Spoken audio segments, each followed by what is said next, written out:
belle âme, bienvenue sur la chaîne de l'empreinte du Sphinx. Ici Salama, de retour en vidéo ou en audio plus précisément.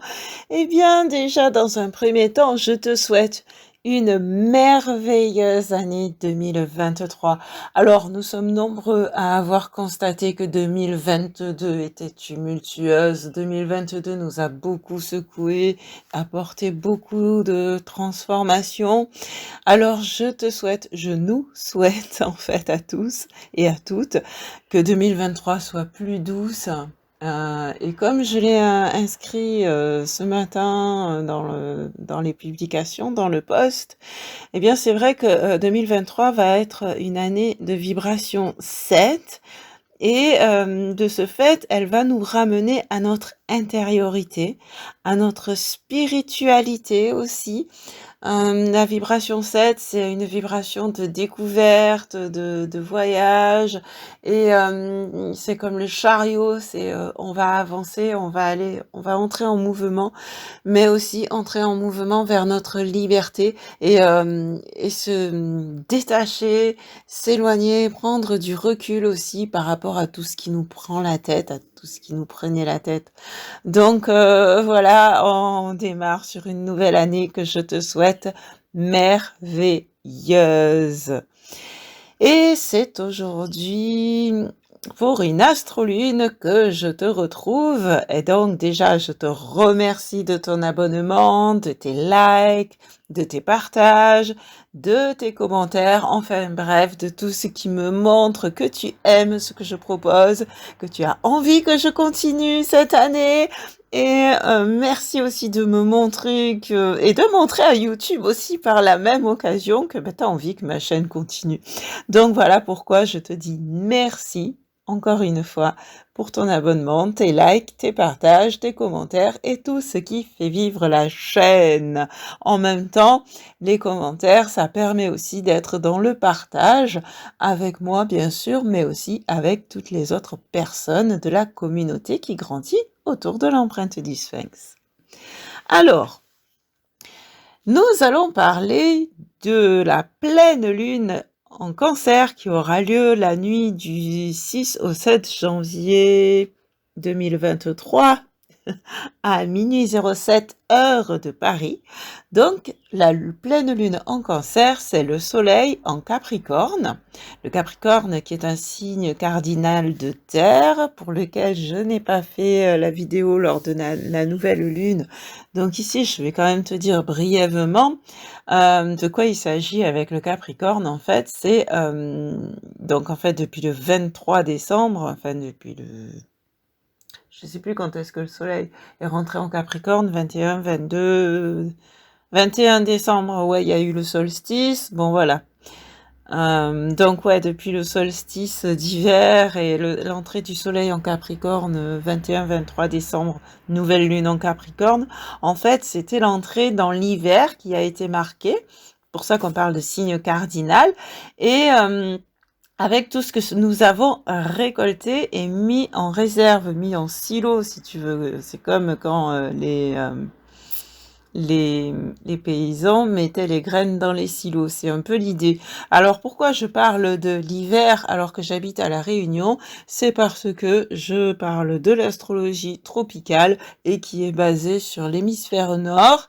Et voilà, donc, et en plus la majorité de mes auditeurs et auditrices sont dans l'hémisphère nord, puisque la majorité de la population, puisque l'hémisphère nord est, me semble-t-il, plus peuplé que l'hémisphère sud. Bon, c'est à vérifier, parce que je suis pas une pro de géographie, mais il me semble que c'est le cas.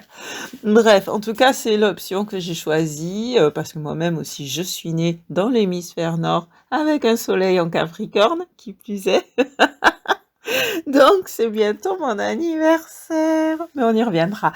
Bon, voilà. Bref, soleil en Capricorne, en fait, contrairement à ce qu'on voit ici, mais bon, mon ascendant Gémeaux me met dans la communication, dans la joie, dans les risques de dispersion parfois, mais je retrouve mon chemin, je me recentre, je me recadre, et je reviens dans l'énergie du Capricorne, qui est une énergie justement plus cadrée, plus rigoureuse et qui nous apporte aussi de la persévérance et de l'endurance. Et c'est ainsi que nous pouvons mettre en place ce que nous voulons voir se pérenniser. Et donc, comme je le disais, ceci est vrai depuis le solstice d'hiver, l'entrée du soleil en Capricorne et la nouvelle lune en Capricorne du 23 décembre.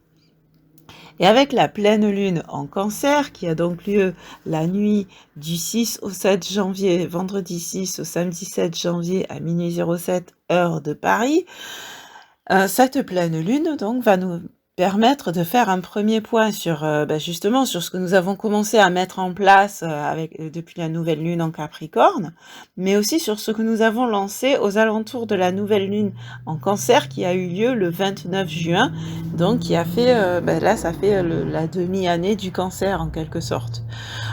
Si je puis dire, c'est comme si c'était la demi-année lunaire du Cancer, donc c'est le bilan intermédiaire de l'année du cycle du Cancer, du cycle d'une année astrologique autour du signe du Cancer.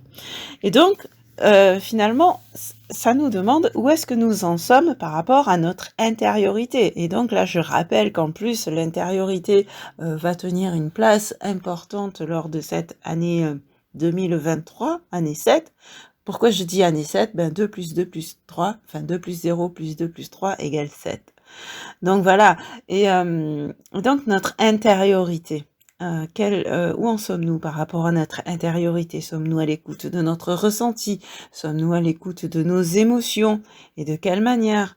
Alors quand je dis de quelle manière sommes-nous à l'écoute de nos émotions ? Eh bien, est-ce qu'on va se laisser submerger par des émotions qui sont finalement la conséquence de nos pensées qui ne sont pas forcément en notre faveur, ou est-ce qu'on va être à l'écoute est-ce que nous allons être à l'écoute de nos émotions en tant que signaux d'information de notre inconscient ? J'y reviendrai tout à l'heure. Et cette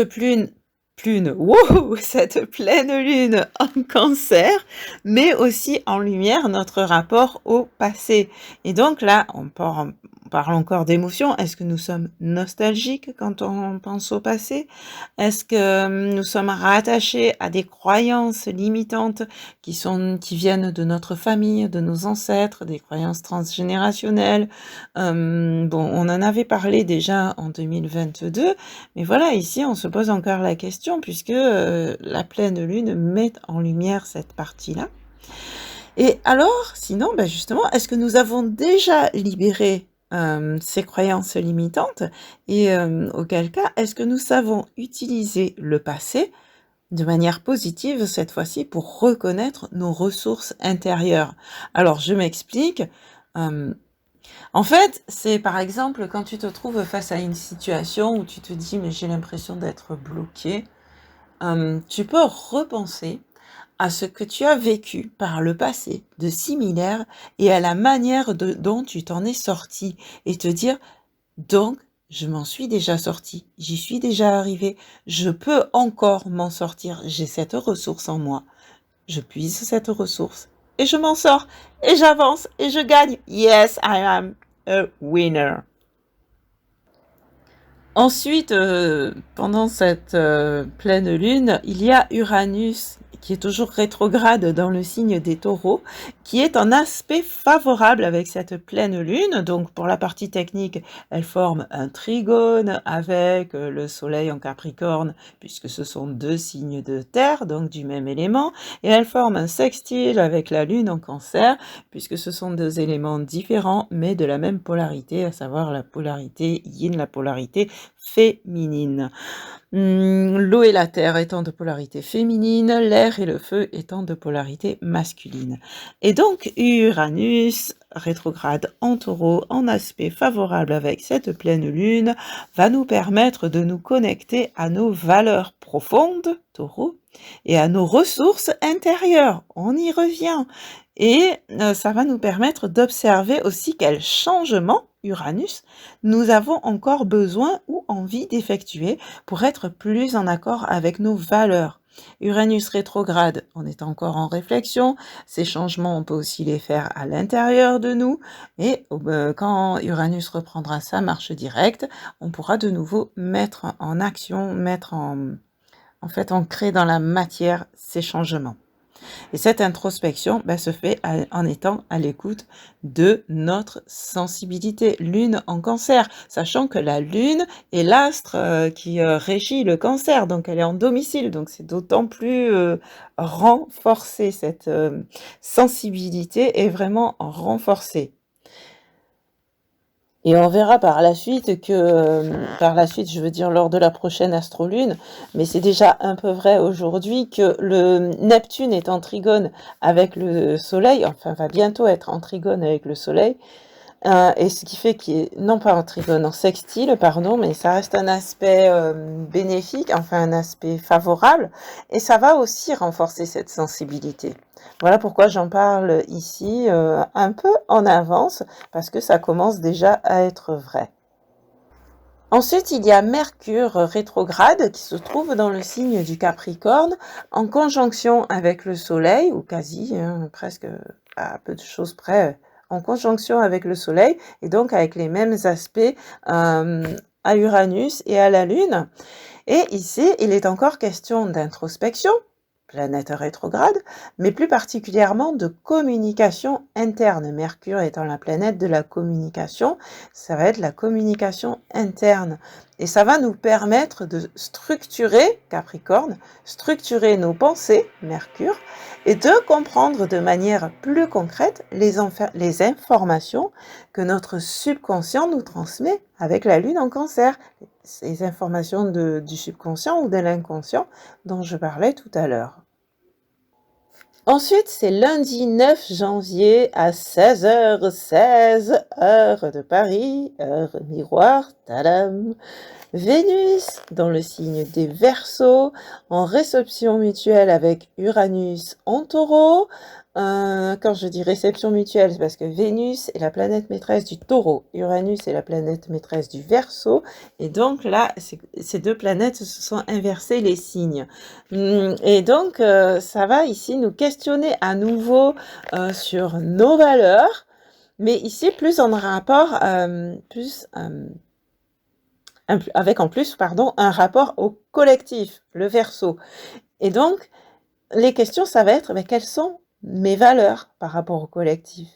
Est-ce que je suis en accord avec tel ou tel groupe dont je fais partie? Est-ce que je m'y reconnais encore, ou est-ce qu'il est temps pour moi de quitter ce groupe et d'aller en trouver un autre collectif avec qui je me sentirai plus en accord, moi, à la suite de mon évolution, à la suite de mes transformations de 2022? Et ensuite, Mars, rétrograde en Gémeaux, nous invite à méditer sur nos pensées, et en formant son trigone avec Vénus en Verseau, donc un aspect positif, elle nous invite à nous demander comment mettre notre mental et notre intellect, le Gémeaux, en action, Mars, pour servir cette cause, Verseau, qui nous tient à cœur, Vénus. Comment mettre notre mental et notre intellect en action pour servir cette cause qui nous tient à cœur? Ensuite, je voulais vous parler du jeudi 12 janvier à 21h57, où Mars sort de sa rétrograde pour être, comme on dit, stationnaire pendant quelques heures, et ensuite elle reprendra sa marche directe le 13 janvier, donc. Et cela va nous redynamiser, ça va nous redonner du peps à nos idées, et du coup, on nous dit aussi de faire attention à ne pas avoir de surchauffe mentale, si je peux dire, parce que Mars, c'est donc la planète de l'action, de l'énergie, du dynamisme, de la combativité, de la guerre aussi, et je vais y revenir tout à l'heure. Et donc, ici, cette action dans le mental, ça va pouvoir faire fuser les idées, on va avoir un mental actif finalement, jusqu'à avoir un risque de dispersion parfois, et du coup, attention à ne pas avoir de surchauffe de mental. En plus de ça, il y a Mercure qui est en rétrograde. Mercure, la planète maîtresse des Gémeaux, qui est en rétrograde. Donc, elle nous dit attention à tempérer et à modérer nos propos. Parce que, comme je le disais, Mars, c'est aussi la planète guerrière. Donc, si on entre en guerre avec nos mots, avec nos paroles, avec notre expression, il y a Mercure en rétrograde qui va dire stop, on arrête là, on se calme. Hop, elle va bloquer la communication carrément. Et par chance, il y a Vénus, donc qui forme toujours un trigone avec Mars, aspect positif donc, et qui va pouvoir nous aider à adoucir, à apporter plus de diplomatie dans nos propos. Donc même si on a quelque chose à dire, on va pouvoir s'exprimer, mais peut-être avec plus de douceur, plus de diplomatie, plus de bienveillance aussi. Et en même temps, on va pouvoir dire ce qui est juste pour soi. Voilà ce que je voulais dire pour cette astrolune. Je te remercie encore de ton écoute et de ta présence. Et ouais, c'est vrai que la dernière fois, j'avais dit que j'allais repartir sur des demi-lunes au lieu des quarts de lune. Mais finalement, je m'aperçois que ça fait quand même beaucoup d'informations. Donc, je reviens à l'idée pleine lune, dernier quartier de lune, nouvelle lune, premier quartier de lune, et ainsi de suite. C'est déjà pas mal. Voilà, bah merci beaucoup et à tout bientôt. Normalement, la prochaine vidéo, ça devrait être pour un oracle hebdomadaire, mais peut-être qu'il y aura des surprises entre-temps. À tout bientôt. Ciao, ciao.